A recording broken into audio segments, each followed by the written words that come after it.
So Representative James Comer of Kentucky was grilled by a CNN host here, and without even really trying, the CNN host exposes the deep hypocrisy of the right when it comes to Ilhan Omar and AOC.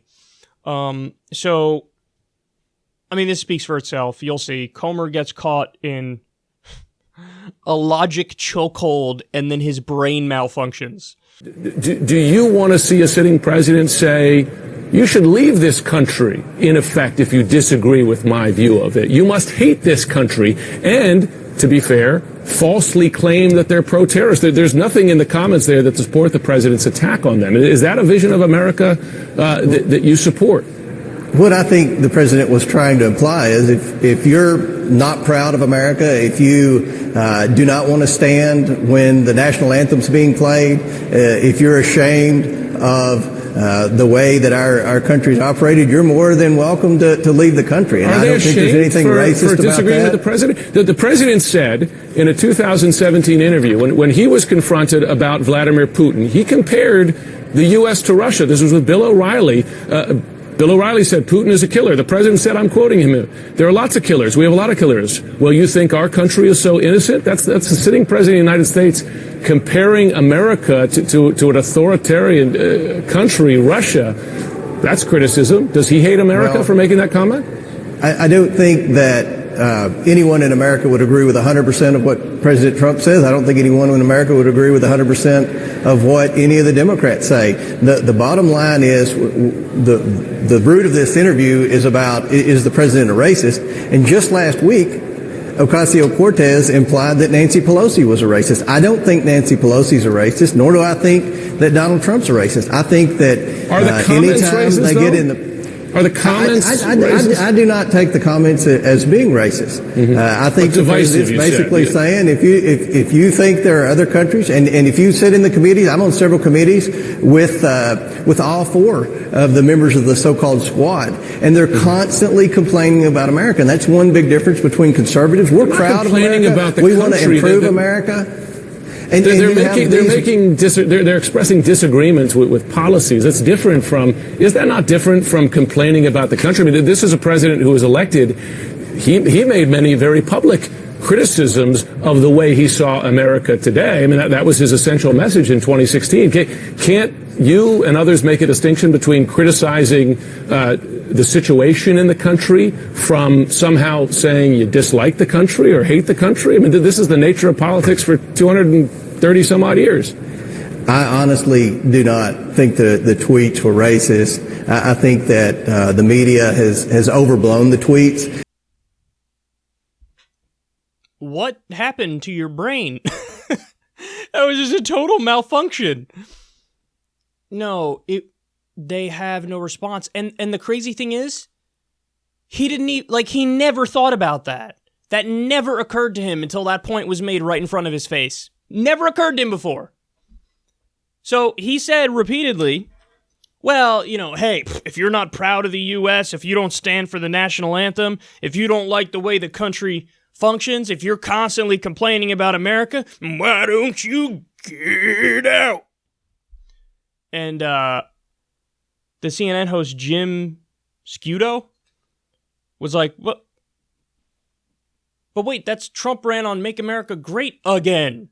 To make it great again means he doesn't think it's great now. So fundamentally, what he's saying is, hey, I don't like the way the country functions. The same thing that you're saying they say is what he says too. So what do you mean?" And he's like, well, yeah, but the main point of this interview was, is Donald Trump a racist? And I'm saying no. So in other words, check and mate, and my brain will now malfunction and just go back to the thing we were talking about before, because I have no response at all. It's not even that I don't have a good response and that my response is terrible, is that I have no response. So my brain was like, take self out of current position and change subject and move back to something else. That's what happened. By the way, so I made this point. I'm going to pat myself on the back way too hard here. But the first point I made was this, in the wake of this whole Trump tweeting insane, bigoted stuff at Ilhan Omar and about Rashida Tlaib and Alexandria Ocasio-Cortez and Ayanna Pressley. And I tagged on Twitter Donald Trump and Ilhan Omar. And then when Ilhan Omar, later that same day, went out and gave a speech on it, she said exactly what I had said, which is this president always talks about making America great again. So he's criticizing it, and the idea is to make it better. That's what we are doing, but somehow we're accused of being un-American when we do it. So, listen, it's very, very, very possible that she thought of that and that other people who were watching this clown show immediately thought of that when they were watching it. But I like to think that maybe I influenced people and they heard me say it and they're like, oh shit, that's a really good point. And then they ran with it. But either way, it doesn't matter because it's true. It's correct. It's totally true. And now even the CNN host, and CNN is usually abysmal and they're terrible. And this same CNN host went on in a different clip to go after Bernie's campaign manager and pretend like Medicare for All isn't popular and he's totally wrong about that. So not like, oh, this CNN host is good, but on this point, he did a great job. He did a great job because he was just bringing up the obvious. He's like, hold on. And this is how you know the whole conversation is disingenuous.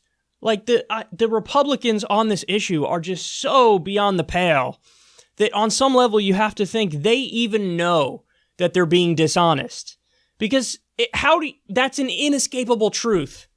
That Donald Trump criticized America. He was the anti-Reagan. Reagan ran on, morning in America. Oh my God, America's so wonderful in every way. Yes.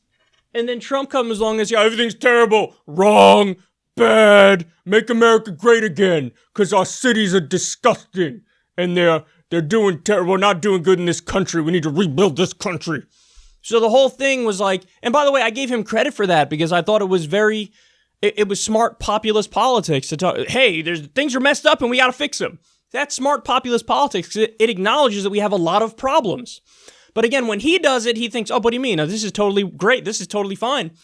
When women of color do it, it's, oh, you don't like America? Why don't you leave? And by the way, that's the core of this too, which is to act like this is not a bigoted attack from Trump. I mean, seriously, he's telling American congresswomen, 3 of the 4 were born in America. The one who wasn't born in America is incredibly American and has lived the American dream. She went from a refugee camp to Congress through hard work and dedication and passion. Okay? And what do they say? They act like she's un-American and she should leave the country. And she should leave the country for criticizing the country when that's what they do. So notice, and I guarantee you on this point, he has never once, and none of the Republicans have ever once told a white guy, if you don't like the country, you can leave it. Why don't you go back to where you came from? They never said that. Why? Because in their mind, well, if they're white, that's pretty American. So what am I going to do? Am I going to tell Bill Clinton to go back to where he came from? They despised Bill Clinton, despised him, and they did nothing but make arguments against him all day long. But they never said, you should probably go back to your country. You should probably go back to where you came from. Where are your ancestors from, big guy, huh? What are they, from England? You should probably go back to England. They would never say that because you get the benefit of the doubt if you're white. Because they'll think like, well, yeah, I may hate the guy and disagree with the guy, but I mean, he's American. But when it's women of color, I mean, keep it real. That's when they trot out these deeply nativist and bigoted arguments. And if you can't see that, it's like you're being purposefully dense. Because I am one of the last people to bring up this issue. To say, oh, we got to look at this through the racial lens. Because I love to have like overwhelming evidence when I come to that conclusion. In this example, I see no other explanation. No other explanation at all. Telling American congresswomen to go back to where they came from. And this is Trump and all the far-right people that go to his rallies and stuff used to act like, oh, no, we're only against illegal immigration. That's all we're against.